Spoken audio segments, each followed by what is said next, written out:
ನಮಸ್ಕಾರ. ಎಲ್ಲರೂ ಹೇಗಿದ್ದೀರಾ? ಎಲ್ಲರೂ ಚೆನ್ನಾಗಿದ್ದೀರಾ ಅಂದ್ಕೊಂಡಿದ್ದೀನಿ. ನಾನು ಕೂಡ ಚೆನ್ನಾಗಿದ್ದೀನಿ. ಯಾರೆಲ್ಲ ಹೊಸದಾಗಿ ನನ್ನ ಚಾನಲನ್ನು ನೋಡ್ತಾ ಇದ್ದೀರಾ, ಸಬ್ಸ್ಕ್ರೈಬ್ ಮಾಡಿಕೊಂಡು ವೀಡಿಯೋಸ್ಗಳನ್ನು ನೋಡಿ ಸಪೋರ್ಟ್ ಮಾಡಿ.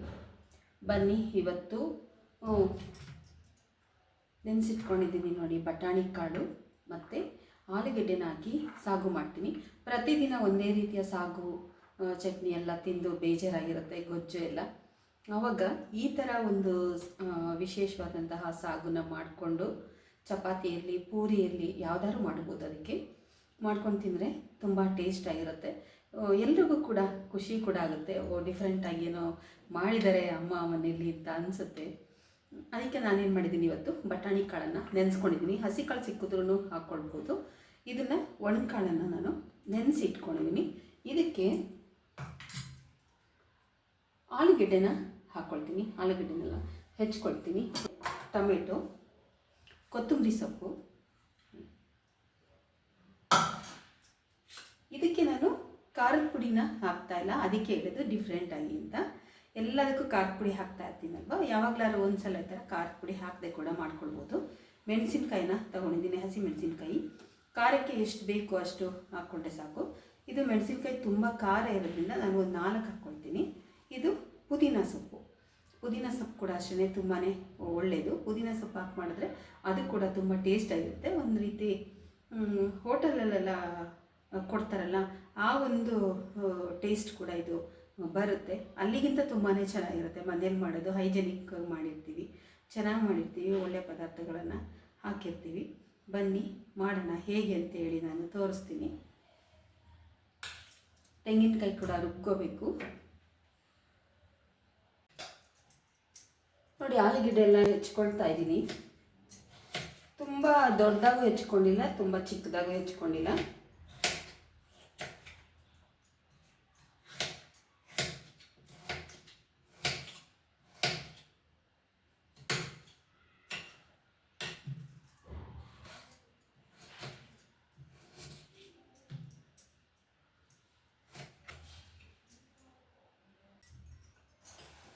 ನೋಡಿ, ಟೊಮೆಟೊ ಕೂಡ ಹೆಚ್ಚಿಟ್ಕೊಂಡಿದ್ದೀನಿ. ಅದ್ರ ಜೊತೆಗೆ ಕಾಯಿನ ಹೊಡ್ಕೊಂಡಿದ್ದೀನಿ. ಕಾಯಿನ ಸ್ವಲ್ಪ ತುರಿದ್ಬಿಟ್ಟು ಹಾಕಿದ್ರೆ, ಕಾಯಿ ತುರಿ ಹಾಕಿದ್ರು ಕೂಡ ತುಂಬಾ ಚೆನ್ನಾಗಿರುತ್ತೆ. ಕಾಯಿಲ್ಲದೆ ಮಾಡೋಕ್ಕಾಗಲ್ಲ. ಸಾಗು ಯಾವತ್ತೂ ತೆಂಗಿನಕಾಯಿ ಹಾಕ್ಕೊಂಡೇ ಮಾಡಬೇಕು. ನಾನು ಇದನ್ನೆಲ್ಲ ತುರ್ಕೊಳ್ತೀನಿ ಇವಾಗ.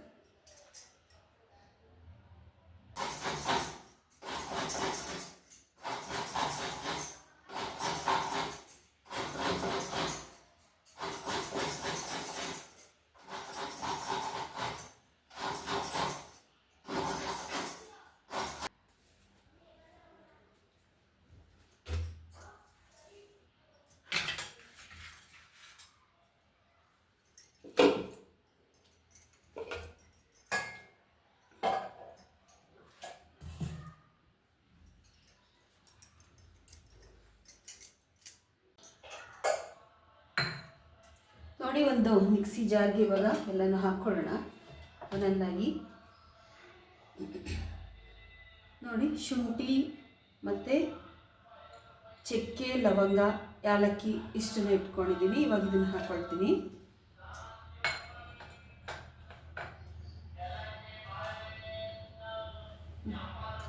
ಪುದೀನ ಸೊಪ್ಪು ಹಾಕ್ಕೊಳ್ಳೋಣ.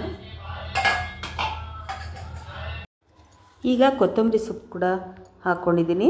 ಸ್ವಲ್ಪ ಹಸಿಮೆಣಸಿನ್ಕಾಯಿ ಕೂಡ ಹಾಕ್ಕೊಳ್ತೀನಿ ಇವಾಗ. ನೋಡಿ, ಖಾರದ ಪುಡಿ ಹಾಕ್ತಾಯಿಲ್ಲ, ಅದರಿಂದ ಹಸಿಮೆಣಸಿನ್ಕಾಯನ್ನು ಹಾಕ್ಕೊಳ್ತಾ ಇದ್ದೀನಿ. ಇನ್ನೂ 1-2 ಎಕ್ಸ್ಟ್ರಾ ಹಸಿಮೆಣಸಿನ್ಕಾಯಿನ ಹಾಕ್ಕೊಂಡಿದ್ದೀನಿ. ಹಸಿಮೆಣಸಿನ್ಕಾಯಿ ಹಾಕಿ ಮಾಡಿದಂಥ ಸಾಗು ಕೂಡ ತುಂಬಾ ರುಚಿಯಾಗಿರುತ್ತೆ. ಹಸಿಮೆಣಸಿನ್ಕಾಯಿ, ಪುದೀನ ಎಲ್ಲ ಹಾಕಿ ಮಾಡಿದ್ರೆ ತುಂಬ ಟೇಸ್ಟ್ ಬರುತ್ತೆ. ಇವಾಗ ಟೊಮೆಟೊ ಕೂಡ ಹೆಚ್ಚಿಟ್ಕೊಂಡಿದ್ದೀನಿ, ಅದನ್ನು ಕೂಡ ಮಿಕ್ಸಿ ಜಾರ್ಗೆ ಸೇರಿಸ್ಕೊಳ್ತಾ ಇದ್ದೀನಿ.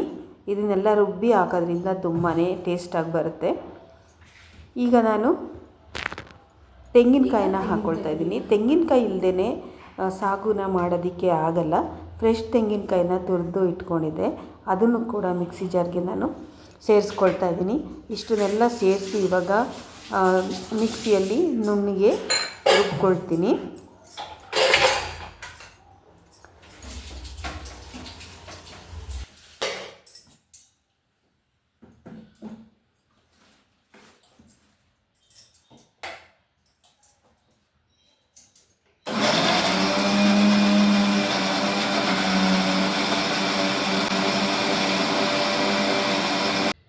ನೋಡಿ ಸ್ವಲ್ಪ ಧನಿಯಾ ಜೀರಿಗೆ ಪೌಡರ್ನ ಕೂಡ ಹಾಕ್ಕೊಳ್ತಾ ಇದ್ದೀನಿ. ಖಾರದ ಪುಡಿ ಹಾಕ್ತಾ ಇಲ್ಲ ಅಲ್ವಾ, ಅದರಿಂದ ಸ್ವಲ್ಪ ಧನಿಯಾ ಜೀರಿಗೆ ಪೌಡರ್ನ ಕೂಡ ಹಾಕ್ಕೊಳ್ತಾ ಇದ್ದೀನಿ. ಮನೇಲೇ ಮಾಡ್ಕೊಂಡಿರೋದು, ಹೊರ್ಗಡೆಯಿಂದ ತಂದಿರೋವಂಥದ್ದಲ್ಲ. ನೋಡಿ ಒಂದು ಕುಕ್ಕರ್ ಇಟ್ಕೊಂಡಿದ್ದೀನಿ. ಈಗ ಒಗ್ಗರಣೆ ಮಾಡಲಿಕ್ಕೆ ಸ್ವಲ್ಪ ಎಣ್ಣೆನ ಹಾಕ್ಕೊಳ್ಳೋಣ. ಕುಕ್ಕರ್ ಕಾದಿದೆ.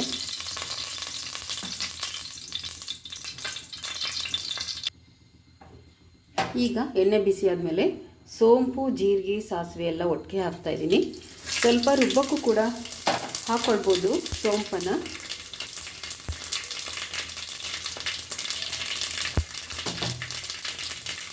ಇವಾಗ ನೋಡಿ ಬಟಾಣಿ ಕಾಳನ್ನು ಇವಾಗ ಹಾಕ್ಕೊಳ್ತೀನಿ.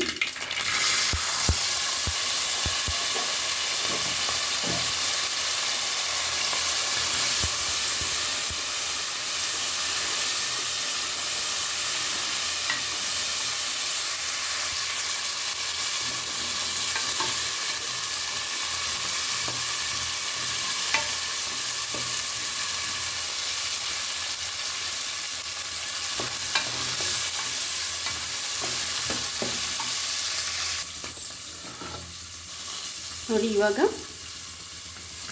ಆಲೂಗೆಡ್ಡೆನ ಹಾಕ್ಕೊಳ್ತಾ ಇದ್ದೀನಿ.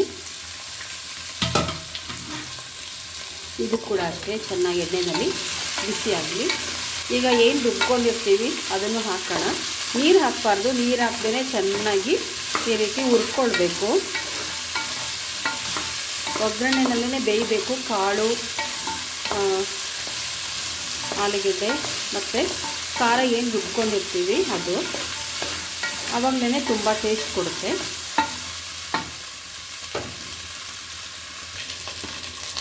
ನೋಡಿ ಇವಾಗ ಏನು ರುಬ್ಬಿಟ್ಕೊಂಡಿದ್ನಲ್ಲ ನಾನು ಅದನ್ನು ಹಾಕ್ಕೊಳ್ತಾ ಇದ್ದೀನಿ.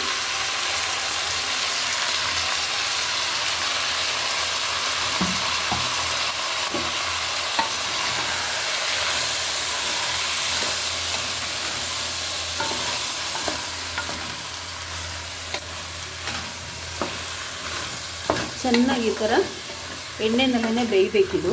ಆವಾಗಲೇ ತುಂಬ ಟೇಸ್ಟಾಗಿ ಆಗುತ್ತೆ ಸಾಗು. ನೋಡಿ ಕಲರ್ ಇರುತ್ತೆ. ನಾನು ಅರಿಶಿನದ ಪುಡಿ ಹಾಕಿಲ್ಲ, ಸ್ವಲ್ಪ ಬೇಯಲಿ ಇದು. ನೋಡಿ ಇವಾಗ ಒಂದು ಗ್ಲಾಸಷ್ಟು ನೀರು ಹಾಕಿದ್ದೀನಿ ನಾನು. ಇವಾಗ ನೋಡಿ ಉಪ್ಪು ಹಾಕ್ಕೊಳ್ತಾ ಇದ್ದೀನಿ ಇಷ್ಟು. ಚೆನ್ನಾಗಿ ಇವಾಗ ಕಲಸೋಣ. ಇನ್ನೂ ಒಂದು ಗ್ಲಾಸಷ್ಟು ನೀರು ಹಿಡಿಯುತ್ತೆ, ಏಕೆಂದರೆ ಬೇಯಬೇಕಲ್ಲ ಅದು ಚೆನ್ನಾಗಿ. ನಾನು 2 ವಿಷಲ್ ಕೂಗಿಸ್ಕೊಂಡ್ಬಿಡ್ತೀನಿ. 3 ಬೇಕಾದರೂ ಕೂಗಿಸ್ಕೊಳ್ಬೋದು, ಯಾಕೆಂದರೆ ಬಟಾಣಿ ಕಾಳು ಆಗಿರೋದ್ರಿಂದ 3 ವಿಷಲ್ ಹಾಕಿಸ್ಕೊಂಡ್ರೆ ಚೆನ್ನಾಗಿರುತ್ತೆ. ಯಾಕಂದರೆ ಬಟಾಣಿ ಕಾಳು ಚೆನ್ನಾಗಿ ಬೆಂದಿರಬೇಕು. ನೋಡಿ ಇದರಲ್ಲಿ ಅನ್ನ ಕೂಡ ಊಟ ಮಾಡ್ಬೋದು, ಅನ್ನಕ್ಕೆ, ದೋಸೆಗೆ ಎಲ್ಲದಕ್ಕೂ ಚೆನ್ನಾಗಿರುತ್ತೆ.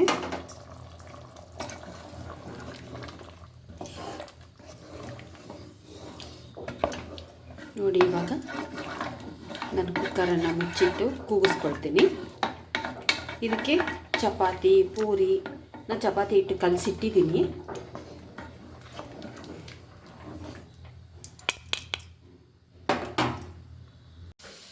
ಕೂಗಲಿ ಇದು ಕುಕ್ಕರು 3 ಸಲ ಕೂಗಲಿ. ಯಾಕಂದರೆ ಕಾಳು ಬೇಯಬೇಕು ಅಂತ ಹೇಳಿದ್ನಲ್ಲ, ಚೆನ್ನಾಗಿ ಸ್ಮೂತ್ ಆಗಬೇಕು ಕಾಳು. ಅರ್ಧ ಬೇಯ್ದು ಇರಬಾರ್ದು, ಒಳ್ಳೆಯದಲ್ಲ. ಇವಾಗ ಇದು 3 ಸಲ ಕೂಗಲಿ. ಅಲ್ಲಿವರೆಗೂ ಚಪಾತಿನ ರೆಡಿ ಮಾಡ್ಕೊಳ್ತೀನಿ. ಚಪಾತಿ ಬೇಕಾದ್ರೂ ಮಾಡ್ಕೊಳ್ಬೋದು, ಪೂರಿ ಬೇಕಾದ್ರೂ ಮಾಡ್ಕೊಳ್ಬೋದು. ಇದಕ್ಕೆ ನೋಡಿ ಎಷ್ಟು ಚೆನ್ನಾಗಾಗಿದೆ ಅಂತ. ಇನ್ನೂ ಬೇಕಾದರೆ ಸ್ವಲ್ಪ ತೆಳ್ಳಗೆ ಬೇಕಾದ್ರೂ ಮಾಡ್ಕೊಳ್ಬೋದು, ಅನ್ನಕ್ಕೆ ಊಟ ಮಾಡ್ತೀನಿ ಅಂತ ಅಂದರೆ. ಇಲ್ಲ ಅಂತಂದರೆ ತಿಂಡಿಗಳಿಗೆ ಬಳಸ್ಕೊಳ್ಳೋದಾದರೆ ಇಷ್ಟು ಗಟ್ಟಿ ಸಾಕು, ಇನ್ನೂ ಗಟ್ಟಿ ಆಗಿಬಿಡುತ್ತೆ. ಬನ್ನಿ ನಾನು ಚಪಾತಿ ಕೂಡ ರೆಡಿ ಮಾಡಿದ್ದೀನಿ ನೋಡಿ. ಇವಾಗ ನಾನು ಇದಕ್ಕೆ ಹಾಕ್ಕೊಳ್ತೀನಿ. ಈ ಥರ ಡಿಫ್ರೆಂಟಾಗಿ ಮಾಡಿಕೊಟ್ರೆ ಭಾಳ ಖುಷಿಯಾಗಿ ತಿಂತಾರೆ ಮಕ್ಕಳು, ಮನೆಯಲ್ಲಿರೋರೆಲ್ಲ. ನೋಡಿ ಚಪಾತಿ ಮತ್ತು ಬಟಾಣಿ ಕಾಳು ಹಾಗೂ ಆಲೂಗೆಡ್ಡೆನ ಬಳಸ್ಕೊಂಡು ಸಾಗು ಮಾಡಿದ್ದೀನಿ. ಇದಕ್ಕೆ ಖಾರದ ಪುಡಿ ಏನೂ ಬೇಕಾಗಿಲ್ಲ, ಈಸಿಯಾಗಿ ಮಾಡ್ಕೊಂಡು ಬಿಡ್ಬೋದು. ಯಾವುದೂ ಹೆಚ್ಚಿಗೆ ಮಸಾಲೆಗಳು ಕೂಡ ಇಲ್ಲ. ಆದರೆ ಯಾಲಕ್ಕಿ ಮತ್ತು ಲವಂಗ, ಚಕ್ಕೆ ಇಷ್ಟನ್ನು ಬಳಸ್ಕೊಂಡಿದ್ದೀನಿ. ಸ್ವಲ್ಪ ಶುಂಠಿ ಹಾಕ್ಕೊಂಡಿದ್ದೀನಿ. ನಿಮಗೆ ಬೇಕಾದರೆ ಈರುಳ್ಳಿ ಕೂಡ ಇದಕ್ಕೆ ಹಾಕ್ಕೊಳ್ಬೋದು. ನಾನು ಈರುಳ್ಳಿನ ಹಾಕಿಲ್ಲ.